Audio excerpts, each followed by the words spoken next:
अस्सलाम वालेकुम everyone, welcome back to my YouTube channel. उम्मीद करती हूँ कि आप लोग सब खैरियत से होंगे। तो आज हम डिस्कस करेंगे causes of irregular menstrual cycle, क्या वजूहत हैं इर्रेगुलर पीरियड्स की। वीडियो स्टार्ट करने से पहले अगर आप मेरे चैनल पर न्यू हैं तो मेरे चैनल को सब्सक्राइब कर लें ताकि मेरी आने वाली तमाम वीडियोज़ के नोटिफिकेशन आपको मिलते रहें। स्टार्ट करते हैं अपनी वीडियो को।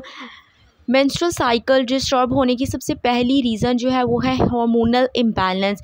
जब भी फीमेल हार्मोन्स प्रोजेस्टेरोन एस्ट्रोजन में फ्लक्चुएशन आ जाती है due to some reason, it can disturb the menstrual cycle, जिसमें हमारे पास जो मोस्ट कॉमन प्रॉब्लम आती है वो पीसीओएस है।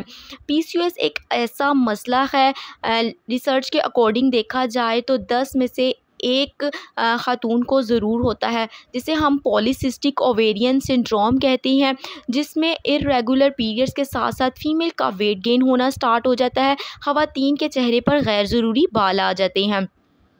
Second one is stress. जो ख़वातीन बहुत ज़्यादा स्ट्रेस में रहती हैं, इमोशनली या फिज़िकली स्ट्रेस हैं, उनको भी ये प्रॉब्लम फेस करनी पड़ती है।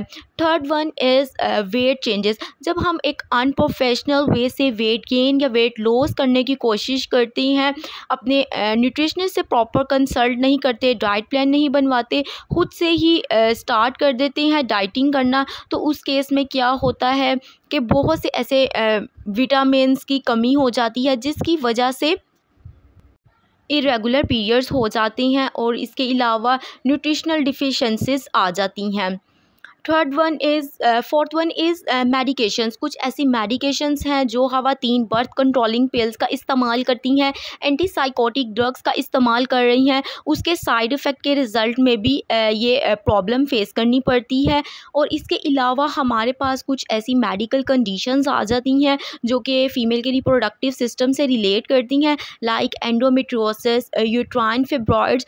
यूट्राइन फिब्रॉइड्स में बेसिकली क्या होता है कि फ़ीमेल के यूट्रस के आउटसाइड या इनसाइड नॉन कैंसरस ट्यूमर बनना स्टार्ट हो जाते हैं।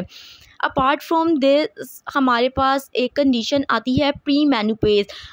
कि आफ्टर 40 जो है मेनोपॉज स्टार्ट होने वाला होता है।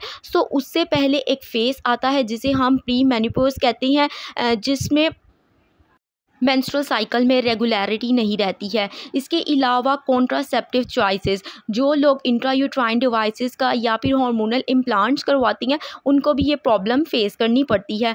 फर्स्ट ऑफ ऑल हमारे लिए ज़रूरी है कि हम रूल आउट करें कि कौन सा ऐसा कोज है जिसकी वजह से आपको ये प्रॉब्लम फेस करना पड़ रहा है, देन हम उसको रूल आउट करते हुए ट्रीटमेंट को फॉलो करेंगे। इंशाल्लाह नेक्स्ट वीडियो में हम इसका प्रॉपर ट्रीटमेंट भी डिस्कस करेंगे। Stay connected. मिलते हैं आपसे नेक्स्ट वीडियो में, तब तक के लिए अल्लाह हाफ़िज़।